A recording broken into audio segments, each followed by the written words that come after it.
Rubrique l'invité du dimanche, et avec moi ce soir un homme qui a marqué la vie politique réunionnaise, ancien maire de Saint-Philippe, ancien député de la Réunion. Il est aujourd'hui l'un des experts de la commission des enfants de la Creuse. Wilfried Berthier, bonsoir. Bonsoir. Merci beaucoup d'avoir accepté notre invitation. Alors je l'ai dit, vous êtes chargé d'étudier le transfert forcé de 2150 enfants réunionnais. Qu'est-ce qui vous a le plus choqué dans vos recherches? Il y a eu 5 experts qui ont été nommés il y a 9 mois, qui doivent remettre le rapport dans 2 ans, donc d'ici février 2018. Alors, ce qui nous a surtout choqué, il y avait beaucoup plus d'enfants qui ont été concernés que ce qu'on croyait, puisqu'on pensait d'habitude qu'il y avait 1630, et là on est à 2150. Et puis, on est en train de faire la part des choses pour savoir qu'est-ce qui relevait du droit commun que l'on faisait à tous les enfants qui étaient à l'aide sociale, et puis ce qui relevait spécifiquement de la Réunion, qui était une île post-coloniale dans un contexte de transition démographique. Alors, sur ces 2150 enfants exilés, combien se sont déclarés auprès de votre commission? Vous avez identifié aujourd'hui combien d'enfants? On a 200 à 300 noms qui sont connus. Ça fait peu. Ça fait peu parce que beaucoup de gens ne savent pas qu'ils sont enfants de la Creuse. Beaucoup sont également malheureusement décédés, et d'autres aussi préfèrent ne plus en entendre parler. Alors, lorsque l'on parle de cet enlèvement d'enfants organisé par l'État français, on n'évoque jamais le rôle des Réunionnais qui, à La Réunion, savaient ce qu'il se passait à l'époque.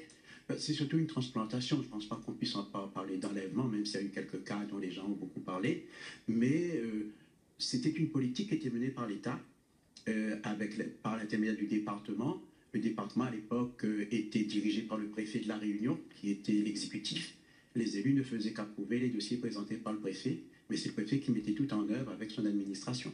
Personne ne s'est opposé à l'époque. L'opposition s'est opposée à l'époque. Moi-même, j'en ai parlé dès 1968 dans mon travail de maîtrise. D'autres élus, comme Bruni Payette, sont intervenus au Conseil général pour le dénoncer.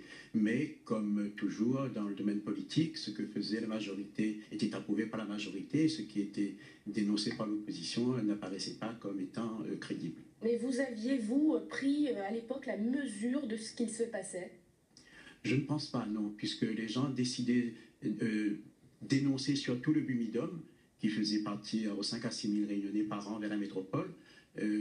La transplantation d'enfants était une de ses composantes, sans doute la plus choquante, mais pas beaucoup de gens s'en sont émus, malgré les articles qu'il pouvait y avoir dans la presse et les dénonciations politiques. Alors, on passe à un tout autre sujet à présent. L'Assemblée nationale a adopté cette semaine le projet de loi sur l'égalité réelle. Je vous propose de nous arrêter un instant et d'écouter cet extrait. Heureuse de savoir qu'on a posé la première pierre d'une longue démarche qui va maintenant nous concentrer pendant encore au moins 10, 15, 20 ans, selon les territoires, autour des contrats de convergence, autour des plans de convergence. Alors, Éric Cabarège, ministre des Outre-mer, pour certains, ce texte ne va pas assez loin. Est-ce que vous pensez que cette loi peut faire rattraper à La Réunion son retard? Elle a au moins le mérite d'exister. C'était une des 60 propositions du candidat François Hollande. Cette loi vient un peu tard, comme tout le monde l'a dit, mais c'est à la fois un aboutissement et un point de départ. C'est un aboutissement parce que, malgré ce qu'on avait pu dire, on n'avait pas d'égalité sociale, même formelle, avec la métropole. Donc, tout ce qui concernait le complément familial, les petites retraites, les prestations familiales des travailleurs indépendants, tout ça a été mis à plat. Donc, il y a une espèce de voiture à balai qui fait que maintenant, formellement du moins, on a l'égalité sociale avec la métropole. Donc, c'est un aboutissement. Maintenant, c'est aussi un point de départ parce que le cœur de cette loi, c'est la mise en place de plans de convergence. Et là, la balle est dans le camp des Réunionnais. On tend une perche aux élus, on leur dit, pour chaque outre-mer, il faut faire un plan de développement que l'on va négocier avec l'État sur plusieurs décennies et des plans quinquennaux. Et par conséquent, c'est aux élus de saisir la balle au bond, de se réunir, de faire des propositions et ne pas de faire comme on l'a fait jusqu'à présent depuis 1986, que les crédits publics sont globalisés. Tous les 5 ans, des spécialistes ou un bureau d'études font un projet, un document stratégique que les élus ne lisent pas, approuvent négligemment, et puis on attend les nouvelles programmations 5 ans après. Si pour le plan de convergence, on fait la même méthode, alors c'est sûr que là, les élus auront raté une fenêtre de tir et auront manqué à l'avenir de la Réunion. Si vous étiez à leur place, quelles seraient vos priorités? Les priorités, c'est de donner un cap à la Réunion. Personne ne sait où va la Réunion. Tous les 5 ou 6 ans, on attend les crédits européens ou étatiques et on fait une programmation. Et pendant ces 5 ans de programmation, on navigue à vue et on attend la prochaine programmation. Les problèmes réunionnais ne changent pas depuis 10 ans, ce sont les mêmes problématiques qui sont posées. Je pense qu'il faut donner un cap à la Réunion. Ce cap, c'est hier, nous étions colonie, donc un territoire exploité. Aujourd'hui, département, nous sommes un territoire rentier, mais la rente, ça n'est pas à vie. Par conséquent, il faut que nous essayions de compter davantage sur nos propres forces et que les Réunionnais soient davantage productifs. Alors, vous nous dites quoi ce soir? Que les élus réunionnais qui sont en place ne sont pas suffisamment à la hauteur? Non, ils sont l'émanation du système, qui est un système fondé sur les capitaux publics d'origine métropolitaine. D'ailleurs, on n'a qu'à regarder leur composition sociale. Ce sont des commerçants, des fonctionnaires, etc. Alors que par le passé, à la tête de la Réunion, il y avait des producteurs, des chefs d'entreprise, des agriculteurs. C'est plus le cas maintenant. Mais il leur appartient de fixer un cap et de montrer aux Réunionnais une voie, un chemin, tracer un chemin.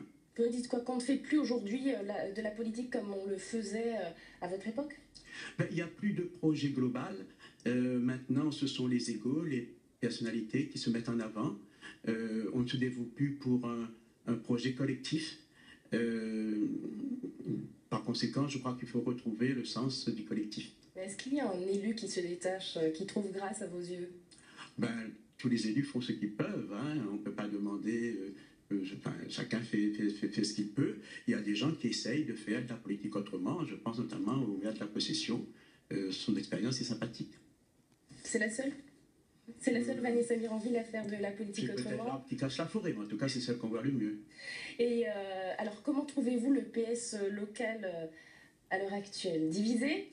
Le Parti socialiste à La Réunion et à l'image du Parti socialiste en France, les socialistes sont divisés en 2 grands courants. Il y a les socialistes qui veulent la transformation sociale et puis il y a les socialistes qui veulent gérer le système tel qu'il est. Alors Patrick Le Breton, a-t-il eu raison, selon vous, de créer son propre mouvement, Le Progrès? Est-ce que ça n'a pas participé finalement à cette division? Bon, je pense qu'il est mieux placé que moi pour en parler, mais tout le monde dit que que Patrick Le Breton s'est mis dans une démarche par opposition entre le Nord et le Sud, les socialistes des villes et les socialistes des champs. Mais je pense que son projet gagnerait à être un projet pour la Réunion, porté par les Réunionnais. Je crois qu'on en a besoin. À côté des grandes divisions politiques métropolitaines, je pense que les gouvernements passent, les alternances se font en métropole, les problèmes réunionnais restent les mêmes. Donc il faut, à mon avis, essayer de construire un projet réunionnais avec tous les Réunionnais sans leur demander leur carte d'électeur s'ils sont de droite ou de gauche. Alors, parlons à présent de la prochaine présidentielle. François Hollande doit-il se présenter à la primaire de la gauche, selon vous? Moi, je pense qu'il doit se présenter tout court, pas à la primaire de la gauche, parce qu'un président sortant, je dis, s'humilierait presque à faire partie des primaires de la gauche. Il est sortant, donc il est qualifié pour défendre son projet, pour défendre son bilan. Un bilan positif? Le bilan positif ou négatif, c'est aux Français d'en juger. Vous avez une je pense qu'il opinion. aurait pu faire mieux, mais je pense qu'il a fait beaucoup mieux que ce qu'il nous a proposé par le débat de la primaire de la droite. Et le président doit défendre son bilan. Mais il doit avoir quelqu'un d'autre auprès de lui, peut-être un candidat issu de la primaire malgré tout? 2 candidats du PS, c'est envisageable pour vous? Il ne peut pas y avoir de candidats. Le principe des primaires, c'est que celui qui sort en tête a le soutien de tous les autres. Le